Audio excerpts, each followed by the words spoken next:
U petak 10.6.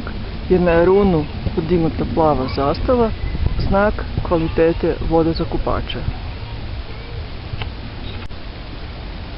Na početku sezone kupanja raspitali smo se o organizaciji dežurne spasilačke službe. Pa evo, dakle, ovo je naša 6. sezona da radimo ovdje kroz spasilačku službu na Jarunu i Bundeku u zagrebačkim bazenima.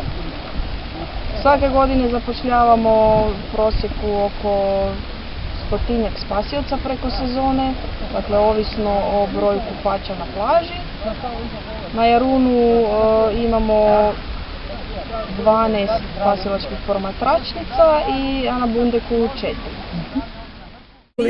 Prije sezone se održavaju tečajevi za osposobljavanje spasioca, dakle to organizira Hrvatski Crveni križ, služba spašavanja života na vodi. I nakon toga kad spasioci dobe svoju licencu, mogu doći kod nas i mi zapošljavamo sezonski za rad na plaži. Koliko dugo traje ta obuka i šta obuhvaća? Obuka traje 7 dana. Uči se dakle tehnike spašavanja, podijeljena u 3 dijela. Tehnike spašavanja, prva pomoć i ekologija.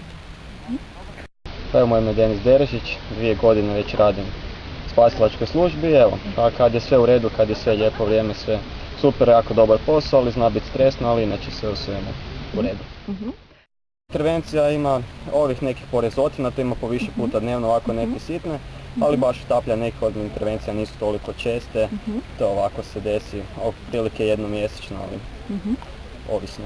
Aha, jeste već imali takve slučajeve utapljeno ste morali? Ja osobno baš intervenciju neku ozbiljniju nisam, ali ovako ove neke ozljede sitne, to izgubljena djeca i tome slično, to se svakodnevno događa. I uvijek ste našli djecu, jeste? Jesmo.